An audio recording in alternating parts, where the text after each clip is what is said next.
Pub players around the world rejoice as the murder rate increases. Every game has a lifestealer, and the rise of global heroes. All this and more on tonight's episode of The Meta Report.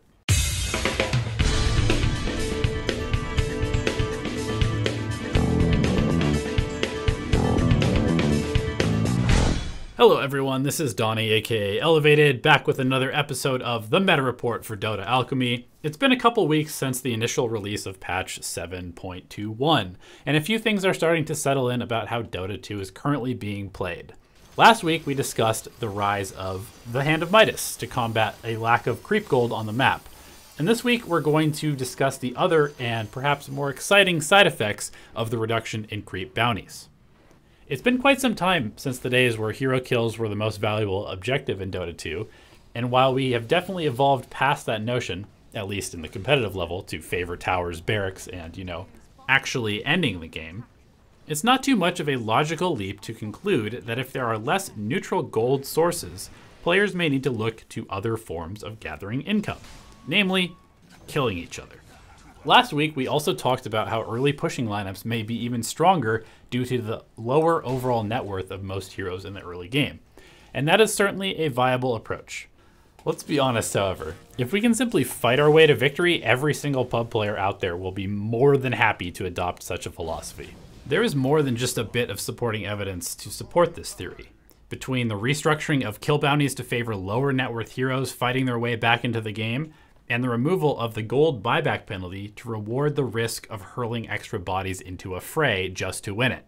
Could it be that an all-out war of fighting and killing heroes might just be what Dr. Icefrog is prescribing for patch 7.21 and beyond? Maybe it's even in preparation for the imminent release of the God of War, Mars. That would be rather fitting, wouldn't it? If we look at the current competitive meta, there is a definite trend towards fighting and brawling heroes. Low cooldowns, high stats, lots of crowd control, and heroes that are great at setting each other up for ganks are very much in vogue. Lifestealer, Ursa, Phantom Assassin have all clawed their way to the top of the heap as carries, and Razor is storming back into relevance in response. It's really the supports, however, where we should look to determine where the meta might head, as the position 4 and 5 tend to dictate the pace and enable the direction and style of the game that will be played by the cores. Sure enough, Shadow Shaman, Leshrac, Bane, Oracle, Keeper of the Light, Nyx Assassin, Elder Titan, and Undying have all had a huge amount of success in this brawl-heavy style of Dota. Maybe the most telling of all has been the massive increase in picks and supremely high win rate from support Nature's Prophet. In a meta where fights seem to be breaking out all over the map, it must be pretty nice to have a hero that can immediately show up and contribute both control and damage. Furion is currently the most flexible pick in the professional scene and has been run in all 5 positions within the last week between MDL Macau and ESL Katowice. The preeminence of Nature's Prophet highlights another highly valuable trend in the meta: global heroes. Dota has gotten a whole lot more aggressive over the last couple years, and there are just so many things to fight over these days.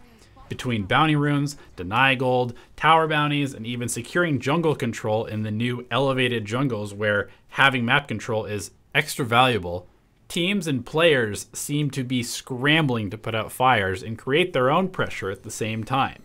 So what better heroes to accomplish this task than those that can be in 2 places nearly at the same time?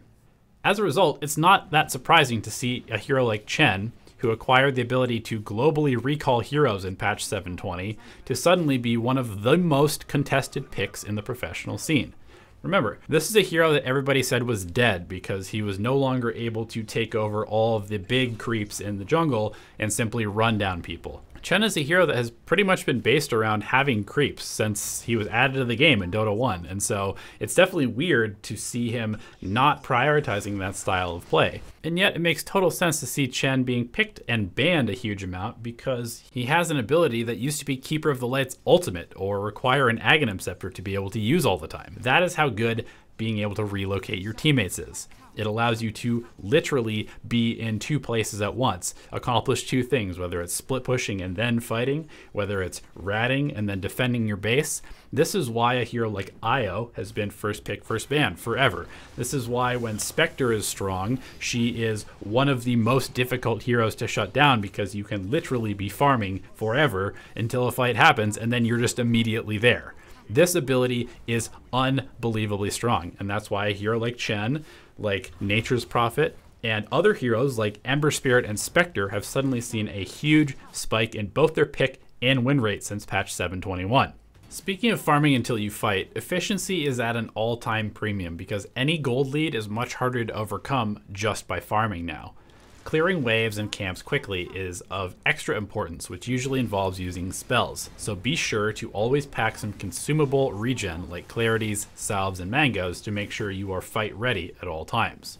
There's nothing more disappointing than picking a high uptime hero like Ursa, Tiny, or Pangolier and spending half of your time walking to and from the fountain to refill your rapidly depleted resource pools. With all this fighting going on, we have seen a lot more tri-lanes, and we will likely see quite a bit more roaming in the future as well. The dynamic nature of the new meta is definitely a nice change from the static 2-1-2 laning experience we have been stuck in for the last year. That being said, the mid lane is still one of the most difficult ganks because of the close proximity of the towers. However, we have seen a lot of mid laners pushing the wave and jungling the nearby medium camp to accelerate their farm.